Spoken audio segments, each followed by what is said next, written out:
afternoon, everybody. This is Jeff Morton. I do this podcast. It's called Let's Talk About It. It's also on Spotify. We're going to put on a couple more audio versions. On Spotify, it's called the Let's Talk About You podcast. And you can get all that information from me. Actually, I don't know how you would go to Spotify. Just look for Let's Talk About You on Spotify. Today is Sunday. I forget what show this is, but I want to tell you guys something. Thank you for joining us. I do this podcast to introduce interesting people. I'm not looking for celebrities. I don't want to put news people in. I don't want to do all that. I want to have a conversation with people that are making a difference in their lives, particularly serving other people. That's what this is all about. And you're welcome to send me an email if you want to participate with the podcast. I'm not looking for famous people. I'm looking for average people who the world is full of average people that do wonderful things for people. And that's what this is all about. So come on, let's talk about it. Just send me an email, jsmorton@protonmail.com. That's jsmorton at protonmail.com. Okay. Of course, we broadcast live right now on Rumble. We're on Facebook Live, and we're also on YouTube Live. I really would prefer people to like me on Rumble. That's my preferred place for the videos to go. Just letting you know that, okay? I never know when I'm going to say something that's going to upset Facebook. So far, they've been pretty good to me. YouTube has actually banned one of my shows because they didn't agree with the content. I want to talk to you real quick about my wife. She has several bazaars. The holiday season's coming up. So she's got 3 shows she's going to be doing. This is a candle. You can go to her website. It's called The Body Shack Makes Sense. It's running across the bottom of the screen. This is what she does, okay? This is a handmade candle, and she hand painted it. This is going to be in her bazaar. She's got one coming up some first part of October. She makes these little baskets, and so I promised I would promote some of her stuff. But anyway, you can go to her website. She's got a ton of stuff, and she decided she wanted to make things a little healthier. And so I encourage you to go check out her stuff. That's the bodyshackmakesense.com. She's got a ton of products on there. It blows my mind, her creativity. What she wanted to do was she started out making soaps, healthier soaps, but she wanted to make them, in her words, pretty. So she's got some pretty stuff on there for the folks who like pretty. Anyway, today I'm going to be talking to a person by the name of Bernard Castillo. Bernard, get tongue-tied. Dolan Castillo. Now, I met this person at Ignite You. This is a network group that I frequent for my company, the company I work for. And I met him there. We sat down one afternoon. We had a 2 hours conversation, and I was just so impressed with what he's done. Now, he started out as a pizza delivery person, and he ended up purchasing 2 of the 3 restaurants that are here locally called Pizza Pizzazz, and I've got his logo up there on the screen. So without further ado, let me introduce you to my friend, Bernard Castillo. Welcome to the podcast, my friend. How are you?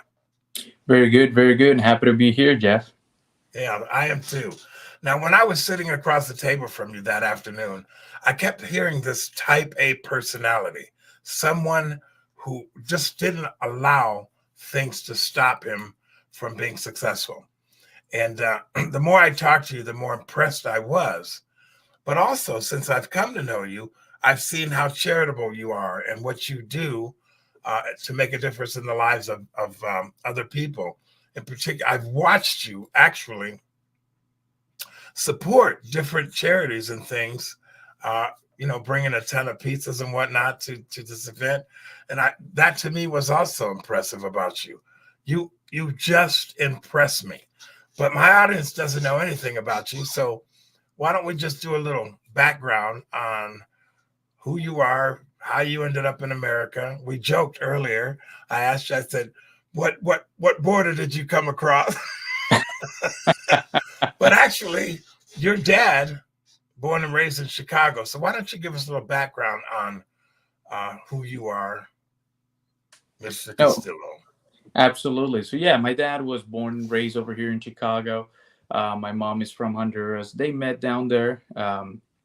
They they met each other. They got married. They had me.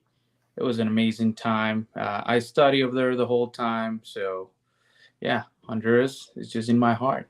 I love Well, it. now, how did your dad end up in Honduras? Tell us that story. Yeah, absolutely. So my grandpa, he was a investor in the stock market. He ended up going to Costa Rica. He kept investing in the stock market, invested in some local companies over there, and my dad was with him all the time in Costa Rica, and he decided he didn't wanted to be no longer in Costa Rica, so he started traveling. And I believe the second spot he went was Honduras, where he met my mom, and he was in love with the place, in love with her, and he stayed there for a few years. So your grandfather and your father ended up in Honduras, or did just your father end up in Honduras? Just my father. Yeah, Oh, my and my, so he my met your grandpa mother. always stayed in Costa Rica. Yes. What are your parents' names? What's your dad's name? What's your mom's name? Yeah, my dad is Bernard Dolan, just like myself, and my mom is Mayela Castillo. That's where you see the second last name right there. Okay, so I want to pay respect to those folks. I don't have my parents; are gone now. Now, when did you come? I mean, when did you come to America? How long has it been since you? I mean, obviously you've gone back and forth, but when did you come here and settle down? Absolutely. We arrived here, I believe, was April 22nd, April 23rd of 2018. Yeah, Right before COVID. right before COVID. Yeah, yeah. I believe COVID started what 2020. Yeah, Yeah. right around there. Yeah. So you come to America. You did you? I mean, give me the history. Your wife, your daughter. I mean, what happened? Absolutely. My wife was she was born here in California. She spent all her childhood and uh, she spent all her time after she was born in Honduras. We met down there. She decided to come over here to the U.S. I was in love with her, so I couldn't let her come by herself. So I decided to just hop on a plane and arrive here. I actually landed over there in LAX. Um, we were there. We came to this country with nothing in the pocket, man, just like $300. Went as fast as that. Yeah, Now I've got a picture of Elena up on the screen here, and you yeah, guys ended up. You came to the United States of America. You had your daughter, correct. and how old is your daughter now? She's 5, about to be 6. And what's her name? Alessia. Alessia. And so you got. I mean, look at you. You end up buying the restaurants. You do all this activity. This is you are what I classify as an A personality. I mean, maybe the folks out here in the audience don't really know what that means, but I saw. And Matt, can I ask how old are you? You're what, in your 30s? No, No, I'm only you're, 26. that's right. That's right. That was Yeah, the other thing. I was sitting. I got to tell you, man, the whole time that I sat across from you in that restaurant over there, I was impressed. Every time you spoke anything, I was like, "This is a family man. He loves his wife. Um, he cares about his employees. He cares about other people." And you just were very impressive to me. And as an entrepreneur, that even more so was impressive. But anyway, you end up your first job when you came to. Where did you go when you got here to the United States? so when we first landed, we were in San Bernardino, California. We were over there for not even a month. Then we moved to San Diego.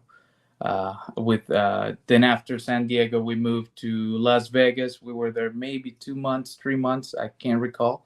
And my wife told me, "Hey, you know what? I heard good things about Washington State. We're going there." And I'm like, "Cool, let's do it." And then we ended up here in Washington, just So like you, 2 months before our daughter was born. So there was a lot wow, going on.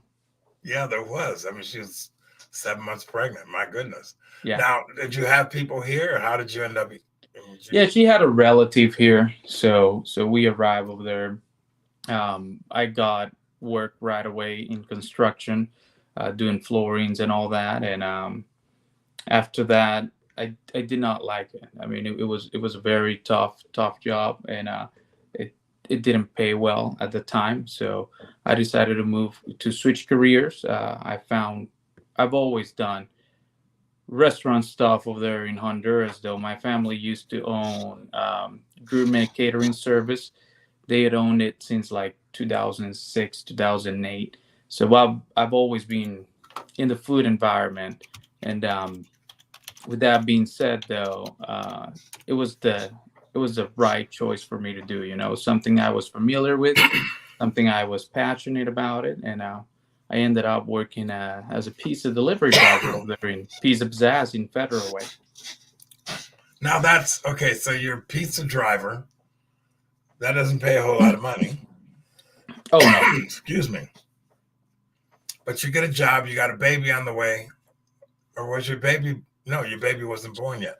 no, she So you was got born already. I believe she was, I'll say about 4 or 5 months. Yeah. okay. So then you end up working at the Pizza Pizzazz, which, by the way, folks, I've been to both of his restaurants. It's not like a sit-down restaurant. I'll let him explain the concept. But you ended up, you started delivering pizzas.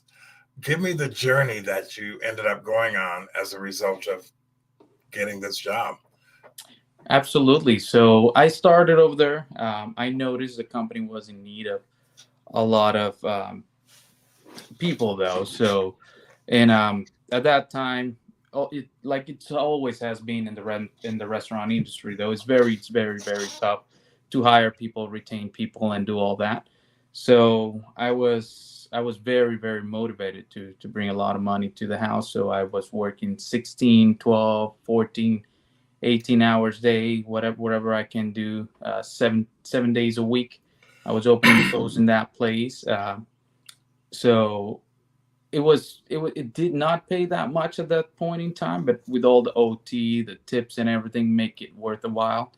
I started as a pizza delivery driver. Within about 2 to 3 months, I was already trained in the kitchen, how to do the pizzas, how to do everything, how to do the prep, all that. And then move on into management position. Then within 7 months, I was already the general manager, if you put it in that perspective, the general manager of both locations, because at that point it was only Federal Way and Lakewood. So I was driving back and forth between locations, taking care of everything, buying the groceries for both locations, doing all the heavy lifting.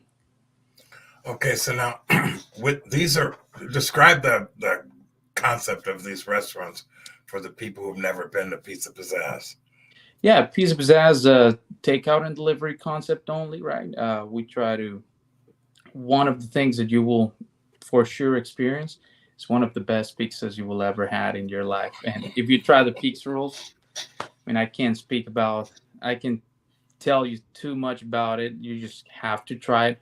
We sell over $1 million worth of pizza rolls a year. That just right there tells you something. They're really good, though. But yeah, our locations are very small. We try to work with very tight crew, try to be as efficient as possible. It's kind of like yeah, it's just takeout and delivery concept. I was going to say it's kind of like one of these other brands, but no, we're just better. Yeah, that's a yeah. I get that one because having owned pizza restaurants before, or not pizza restaurants, but restaurants. I know it's a tough business. I actually, when I left the industry, I was like, God, thank God. But right before COVID hit, I was talking about setting up another restaurant because I got to figure out what to do with myself, as I get a little older. And I had this whole design all set up for another restaurant concept. And then COVID hit, and I was so glad that I didn't move forward with that. I had somebody that was willing to help finance it. I pulled the plug on it. Anyway, COVID hit, and I was like, thank God I didn't do this.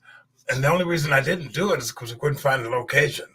But anyway, you survived COVID with these restaurants. Now, when did you take ownership? And we'll talk a little bit about that as well. Yeah. So COVID, we actually thrived during COVID. Though I was still the manager. at that time. What happened is that, well, every other place was closing down. We had no sit down areas though, so we were actually, our setup was the successful setup to go through that phase in time though. Just takeout and delivery. We did curbside pickups, and we did deliveries, and that's the only thing that was working at that time. The rents were not crushing us because since we have very small spaces, unlike the places that have sit down and delivery that they're paying a 15, 10, $12,000 a month rent. Um, and they have not possibility of sit down people over there. They were having a really really tough time, and I saw a lot of businesses close during that time. But our concept was already designed and ready to rock and roll during COVID. So actually, we saw an increase in sales during that time, though. Wow, I've heard that from a couple of restaurants that only did delivery and pickup. They excel. I mean, it makes sense. Everybody was ordering food to be delivered, or they were picking it up. Um, it's kind of ironic because that would increase your sales. So now you get through the COVID situation, and you begin to negotiate purchasing these two restaurants. Tell me how that happened, because Absolutely. I want to walk through the ownership part, what you're doing and how you're doing it now before I get into some of the other things that I'm going to ask you about. You ended up as a manager. How did the conversation happen about you becoming the owner, if you don't mind me asking? Absolutely. Well, I had direct contact with the owner the whole time, and I just went directly to him, and I'm like, "Hey, if you ever think about selling, I'll be more than happy to buy it." And that was about it. That triggered the conversation. He reached out to me. I can recall like 3 to 4 weeks after that conversation, and told me, "Hey, we are looking to sell this restaurant. Would you like to buy it?" I said, "Yeah," and the When rest is was that? When that. when when did that conversation happen? That conversation happened right around April, May of 2021. Um, we ended up taking possession of the restaurant December 6th of 2021. And yeah, ever since then, it has been ours. We all, after, once we got the location, there's a lot of things that we did though, as far as remodeling, making the social brand, and all these things.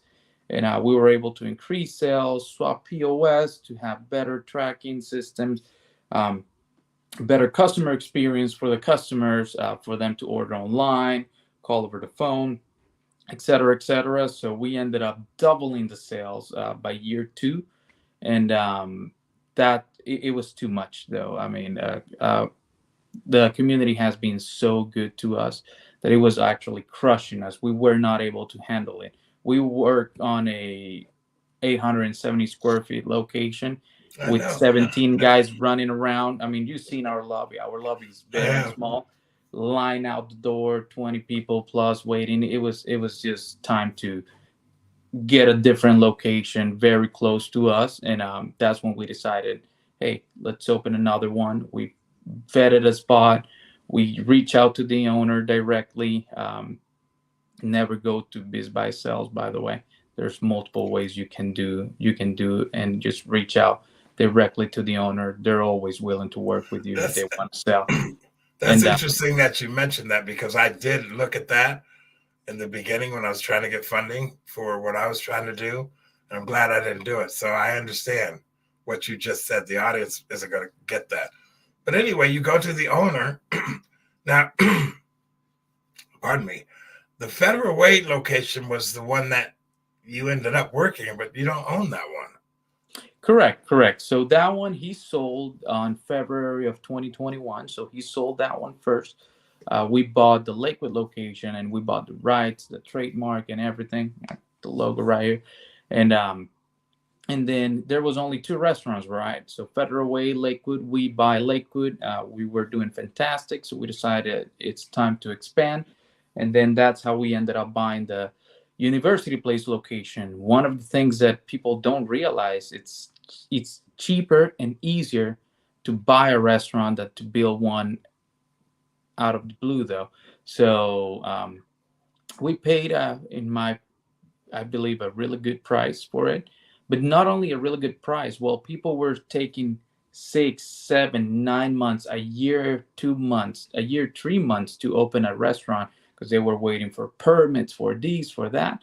We only took 7 days, and we would have not need to close even one day. But there's something called successor liability that it's better if you just shut down for 48 hours before you opened your location. So we decided to shut down for 7 days. We closed the transaction September 25th, and we opened October the 2nd. So 7 days after we purchased it, we were already selling though, and that's huge if you put it in perspective versus other places that takes 9 months to open because they're waiting for a permit. Trust me, I understand that. I think that's one of the reasons I asked you to do this show is because you knew something or did something that I didn't know to do all those years ago, and you actually didn't put you didn't you didn't have you don't go from being the pizza delivery guy to the business owner and buying two restaurants or at least one um, on the wages you were making. So you ended up financing this deal. How? Absolutely. So everything I do, Jeff, I believe when you do it as a team, you're stronger, you're better, and you have resource to pull in if in case anything happens. Because remember, we don't know the future. That's the one thing it's uncertain about. So every deal that I do, we bring partners in, right? So the first deal we brought a partner. I believe the down payment was $50,000. Uh, Partner brought 45,000. I put the remaining 5,000, and we acquired the first deal. And of Wait, course, wait. You put yeah, $5,000. yes, sir. Okay. So out of pocket $5,000. Your partner comes in with 45,000. Are you still in the partnership? Yes, sir. We're still are. Okay. So together, the two of you put this thing together with $50,000, and that was just for one store, right? Well, remember that seller that was seller finance. Of course, we always try to negotiate because the price was way more than that. Um, Right. so this we did a seller finance. We were able to get it a 0% loan. Um, and not only that, so yes, that was the beginning of it. We got that. And then for the second location, I did the same thing. I got the deal, look at the deal, run the numbers on the deal, put it on a spreadsheet, and then I went and knock some doors and be like, hey, would you like to be part of this deal? Somebody say yes, and here we are. Yeah. And everything we do with somebody else. I never go alone. That's an interesting concept. So you're basically getting investors. We call it angel investors in business. Correct. You're finding an angel investor that's willing to take on this. Obviously, they're putting great big chunks of money down, and you've turned this into a success. Now, tell me, how is it that you knew to do all of the things that you've done, or was that something your partner brought to the table? Like changing the POS system, refurbishing the stores, the restaurants. Um, how did you know to do that at 26 years of age? I mean, you were 23, 24 back then. Correct. So what happened, Jeff, is that I've always studied though. I never thought about working for somebody my whole life, right? So I've always tried. Before actually, I had a company called BEA Consulting Group, and we specialize in digital advertisement. Um, so with that being said, though, I knew there was a few things and areas of opportunities that we could really, really, really go after it. And one of the things that really set me apart is that I don't try to do things myself, right? So I realized I was not the best creating ads. I was not the best doing these, doing that. So I just hire people that were really, really great at doing their things, and I just let them do their thing. And they were brought fantastic results for us, though. And we're always, always, always trying to be on top of everything. So we go to the Pizza Expo. basically every year since I known it. I've only missed 1 year, and over there is where we met so many people. Though I just look at what are the big guys doing that we can do. If you look at Pizza Hut, you look at Domino's. Every time you call and make an order, you don't speak with the store. You speak with somebody at a call center somewhere. So we decided, hey, that's what we're gonna do. We build up a call center in Honduras. Our calls get taken care of there with our own staff and everything. Um, how can we enhance the online ordering system? And then that's when the new POS and everything came into place. And it's just, yeah, it's just a matter of thinking what are the other guys that are doing really good, what are they doing, and then just mimic them. Hey, what type of ads are they running? Let's run the same ones. Are they on heavily on Google ads or on Meta ads? And then just mimic. It's just about that. They already have the things that are working. They're spending millions of dollars out there.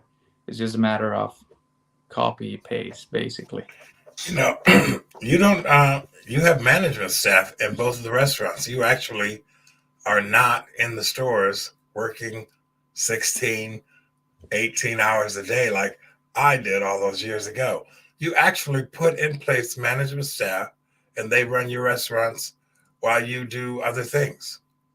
Correct, correct. One of the things we realized very early on, Jeff, is that in order to grow the brand, because we really want to grow, though, we really want to grow. We want to be a big company.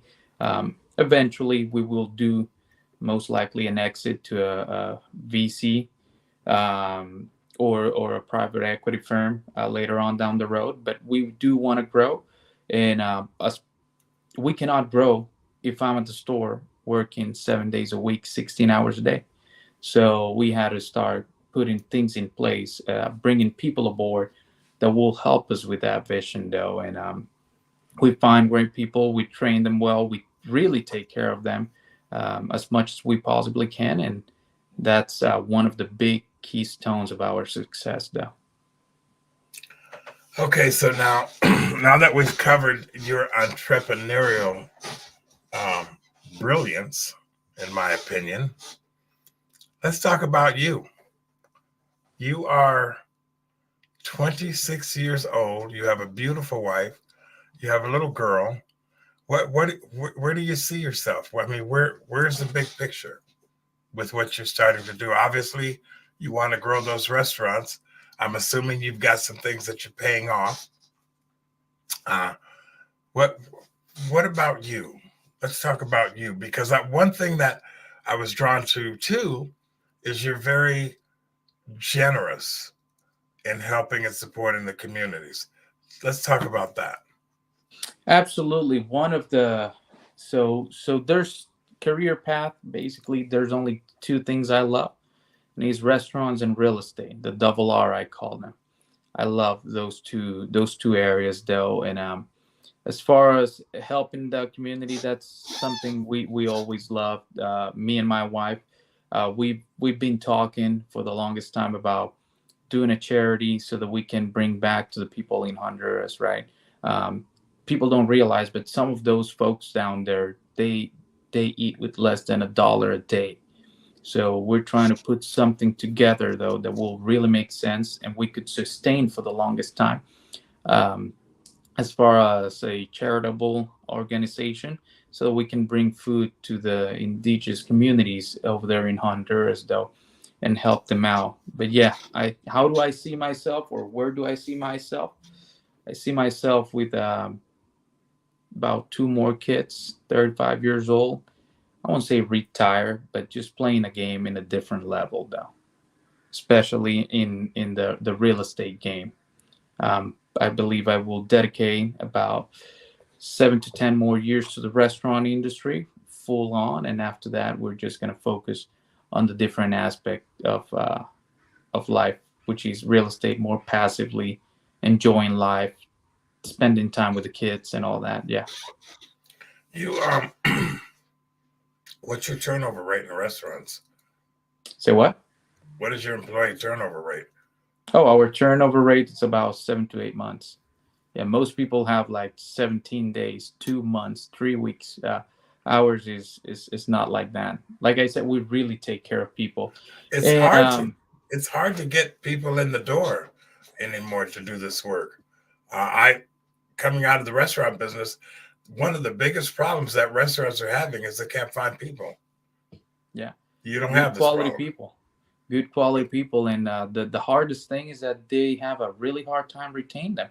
Sometimes they go through that door, but then they leave within a few months or a year or two for a better career though. So we just try to incentivize them right. We just started recently with a profit sharing compensation for the guys though. So I mean, if we do better, you guys will do better, and everybody's connected to that idea and working forward so that we can all do better as a team though. Now, I know a little bit about Honduras, just a little bit. I know that it's not a wealthy country, Yeah. um, but also, and I think that's commendable that you're able to do that. But you've also done quite a bit here with helping different organizations and bringing truckloads of pizzas. I mean, there was one situation where you guys were running back and forth with pizzas. What that was for the boys? What was that one for? Refresh me on that one. Oh yeah. So we've done multiple things over here, though. So we try to be involved in as many things as possible in the community, right? There was an event over here done at the church we attend. Last year, we brought one of the food trucks because we used to have some. We brought one of the food trucks. We serve pizzas to the whole community for that particular event. It's called I believe it's called Oktoberfest. Very nice event. And anybody that reach out to us for some help, we are more than willing to help. There was a Christian boys like reunion that they were doing in a high school to bring people to Jesus. Though we donate the whole food for the whole event, and it was very impressive. Though I believe it was 11 kids that accepted Jesus in their heart that day. It was just impressive, and I'm super happy and proud to be part of those type of things. Though, also with football, soccer.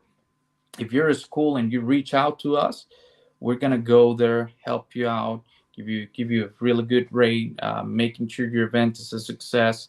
If we can do, sometimes we will sponsor certain events. Sometimes we could also do um, what do you call it, a fundraiser. So basically they buy from us, you get a percentage, stuff like that. We just want to make sure the kids are taken care of because that's the future. And we really want to emphasize and help that community, be there for the community, but also be there for the kids though. That's we talked about the event that I'm planning. It's in very, very preliminary stages. But of course, I had you in mind for bringing the pizzas in, and that's something that's I'm kind of waiting. I mean, I've already got a contribution from one person to get this thing rolling, but part of me wants to kind of get through this election. So I'm really not rushing out the door to make this thing happen and to get all this stuff out there because I'm kind of concerned about how things are going to go. However, I have the same passion with the young people, and I think that we're fighting a cultural thing that's causing some of our youth. Excuse me. I've talked to several people. Let me put it to you this way: I've talked to several kids, and they're growing up in this age where everything's kind of confusing, and they don't know what to do. They don't know how to talk to people. They don't know what to call people. It's it's really disturbing to me how our kids are being indoctrinated, so to speak. But that's another conversation. Now, on your restaurants, where are your locations? You're in Lakewood. Do you know the addresses top of mind? Absolutely. So Lakewood is 12134 Pacific Highway Southwest, Lakewood, Washington, right off exit 125, Bridgeport and Pacific Way. In University Place, we're at 5510 Orchard Street West in University Place, Washington. That's between South 56th Street and Orchard Street, though, right where the Shell is, right behind the 7-Eleven. and yeah, so that's our two locations. A lot of things are gonna change. We have a lot of things working that we're working on, and we're gonna add 1 to 2 locations. But we're doing that thing right after the election, just like you said. There's a lot in the game right now. Not trying to make this political or anything, but it all depends on that, though. How will the economy will go after that? I totally agree. We haven't really spent uh, any length of time talking about that, but I'm hoping to see brighter days. Let's just say that now. I'm hoping to see better days. Okay, so at 26 years of age, how many siblings do you have, if any? Siblings, I have four. Four. I mean, Yeah. are any of them here locally in Washington State? No, not in Washington State. They're in Utah and Honduras. So, I mean, do you have good relationships with your families? Oh yeah. Oh yeah. And and now, what do they think of you? Because I mean, what are they doing? Are you all like this? Well, yeah, some of us, yeah, yeah, yeah. My siblings, though, they're all younger than me, so I believe none of them have even hit 18 years of age, though. Oh, so you're the Yeah. oldest. So You're yeah, yeah, yeah. So we'll have to wait. I'll say give them about 5 to 7 years. We'll know more about that. okay. All right. I didn't realize they were younger. Now, it sounds to me like your grandfather uh, had a pretty big influence on you. Was he's traveling all over the world out of Chicago? Is he still around? Is he still alive? No, no, no. Unfortunately, he passed away a couple of years ago. Hmm. Yeah. Yeah, I know that feeling. Yeah. So, what would you like to say to people who are trying to do some of the things you're doing? Because one of the things that I've heard you say consistently, I know how tough it is to do these things. Um, Obstacles. When we were talking in that restaurant, you kept saying several times over that you just don't let things stop you. Speak to that part of your personality when you want to encourage somebody else to kind of understand that, yeah, it's hard, but you don't throw in the towel. How would you, how would you, what advice would you give to a younger person or anyone trying to do what you've accomplished? Absolutely. So, I mean, it sounds, if you put it in this perspective, Jeff, everything is tough, right? And you're gonna have fear along the way all the time. You just don't have to make fear stop you, though. Let's say, for instance, when we were trying to get a house over here, right? It was just impossible. We went to mortgage and these and that. No, we cannot do it. We cannot do it. Then I decided, I talked to my wife. I saw her in the eyes and I'm like, do you really want to do this? And she said, yeah, I would love to own a house. And I'm like, okay, we're doing it. So after that, I bought a few books, especially the one that was the more impactful. I was trying to look around if I could have it right here. It was Wealth Without Cash by Pace Morby, though. And then I started looking more into it. I realized Pace was coming to Washington to do a book signing. I went over there, and then we met with Pace. I told him, Pace, I really want to do these, man. Like, I really need to do this. Can you help me out? He connected me with somebody, Kenny Courts, really nice guy. Um, and he was able to help me out. We found a deal. We closed the deal. 3 months later, we owned a house right here. I'm over here on it though. So it's just kind of like with the restaurants. It's the same thing though. There's a lot of obstacles. When we decided, I believe I came from Honduras from a trip. I was there for like 3 weeks. Uh, we landed. I was like, we have to grow. Like, there's no way around this. We have to grow. Um, I sat down with my business partner and I told him, hey, we have to grow. This might take a little bit of the sales of our current store, but we need to go away. Just a tiny little bit of that. That way we can do the best service possible and treat our customers right. He was okay with it. And then boom, 3 months later, not even 3 months later, I believe I started, yeah, not even 3 months later, like We started July 27. I look for business, reach out to the owner. Of September 25th, we close on the deal. So, I mean, things can happen really fast. You can turn around your life really fast and go from nothing to a lot in a very short time. You just have to be willing to put in the work because there's a lot of work. I'll tell you that. Look at that.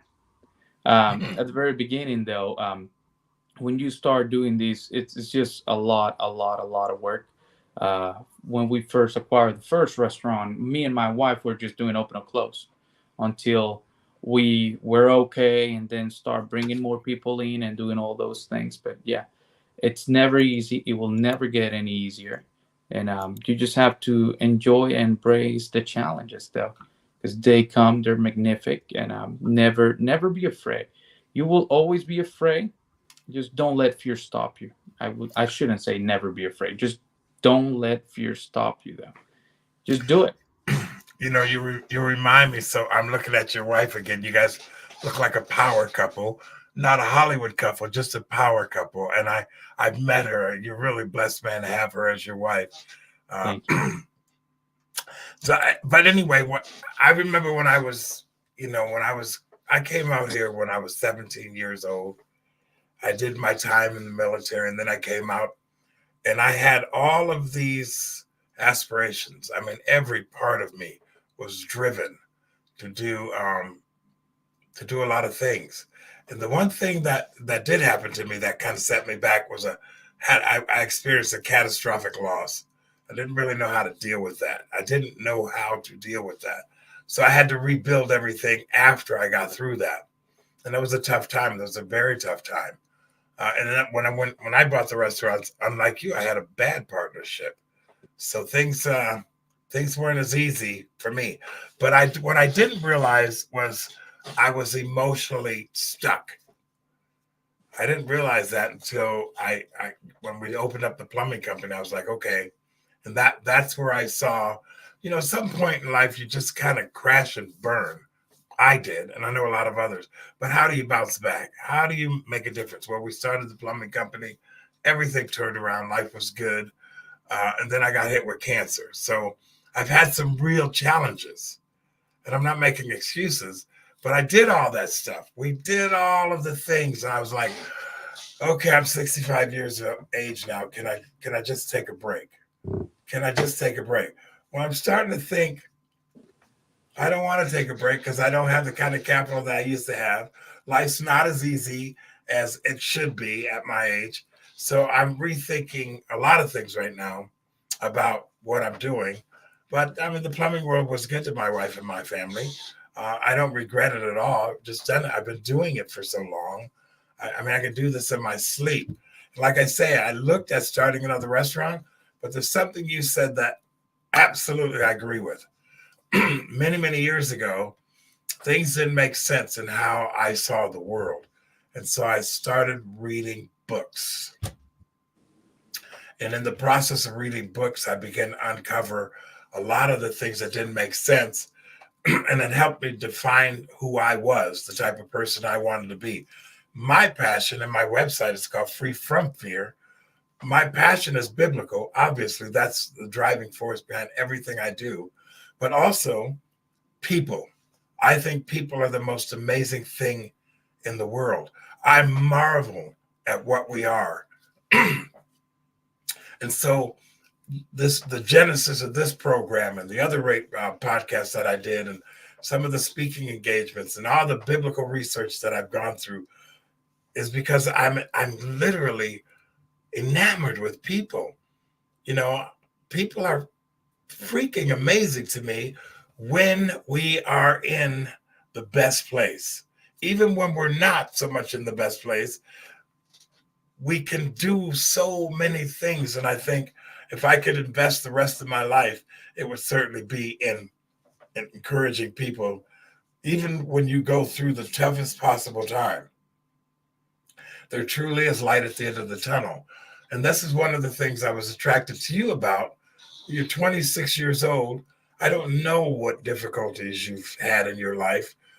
I've had some pretty significant ones. Um, but I remember at one point where I just crashed and burned. And I said to my wife and family, I will never, ever go there again. My uncle Walter said to me, and he was really probably the worst person to give me this advice. He said to me, there's not one problem you have that's more important than your kids. And I never forgot that. That was kind of a turning point in how I just never forgot that. And so I went, okay, let's do the plumbing company. And the plumbing company gave me back my self-esteem, gave me back my identity, gave me back my word. I realized if your word didn't mean anything, then there wasn't enough of you to go around anyway, and just cause problems in people's lives. So those were some of the core things that I decided I was never going to do. And if I had to do anything, I was going to be a servant and serve people. I think that's why I've always been in the service industry. Now I'm at my age, I'm looking, well, what can I do now to really do that? That's one of the reasons I want to do the BTM conference, Boys to Men conference. It's because you got to pour into people's lives. I think when you get I'm on the other side of all of this. So I'm not trying to figure out who I am and what I got to do and all that stuff. That's a long, long, long time ago. Now I want to take what I do know how to do and pour it into people's lives. That's one of the reasons I was attracted to you, because you are one of those people that have something to offer to the youth, to virtually anybody you come in contact with, because of your attitude about life, which I really admire. I got to tell you that. That's my spiel. Thank you. No, and to be honest with you, coming over here to the U.S. just out of the blue, though, $300 in my pocket. I mean, that doesn't take you very far. Actually, by the second week, it was all gone. And there were some really, really, really hard moments. Me and my wife had to go through, though. But it's just everything is temporary, right? As long as you don't quit, everything will just be temporary. So we never quit. We just push through it. And just like you, I mean, you survived that terrible disease. And I know a few family members and friends that have battled with that. And as long as you guys keep fighting, don't give up, you guys will make it another day. And then everything is just going to go upwards from there, though. And but yeah, and we're here to help as many people as possible. If anybody in your audience need help, it doesn't have to be a restaurant in specific, though. I truly believe business principle apply to any industry. They're basically the same. They just tweak here and there. But if anybody's looking to buy a business, purchase business, grow a current business, I'm more than happy to help them out. They can just reach out to me to Bernard_Dolan at peaceofpizzazz.net and send me an email, what you need, what you're looking to do. And I'll be more than happy to help you guys out with that. What was that? Say that Absolutely. email address a little slower. Yeah. So my first name, Bernard_Dolan at peaceofpizzazz.net. Maybe you can get that up in the few minutes we have left, Carol. I don't know. Yeah. Well, we've only got 10 minutes left now. I think with what you've accomplished is rather brilliant, and I love how you said when you asked your wife, "Do you really want to buy a house?" She said yes, and you said, "Okay, I'm going to make it happen," and you went and made it happen. Okay. I just love that about you, man. I really do. I really do. And we live in a generation where we've got young people who really don't. I talked to one young person. He said, "I don't even want a car. I don't need a car. I got Uber."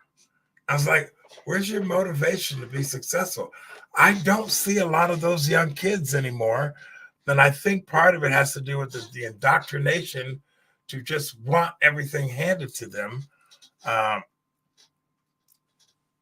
That's kind of why I want to do the conference, is what happened to the drive to be the best you can be. I'm not saying that there's not kids out there like that. I I'm seeing a culture, particularly here in Washington State. In the last few minutes we're here, do you know what I'm talking about? With Yes. people that just don't want to work. I don't Yeah. understand that. What are your experiences with that? So I mean, I won't go too much into details, but yeah, we have experience, and I've encountered a lot of people like that though, especially during the COVID time. I mean, people were just coming, applying, working a day or two, stop working, so the COVID checks were keep hitting their mailbox and all that. And then right after COVID, everything is just it just got very very crazy though. And but I totally get what you're saying. It's everything you do is hard though. You just have to love hard things. Once you get good at hard things, I'm telling you, this phone always rings, because everybody knows as soon as they know you're good at doing hard stuff, it doesn't matter if it's the same industry or anything. People will think about you and give you a ring to help them out because you just are good at figuring out hard stuff.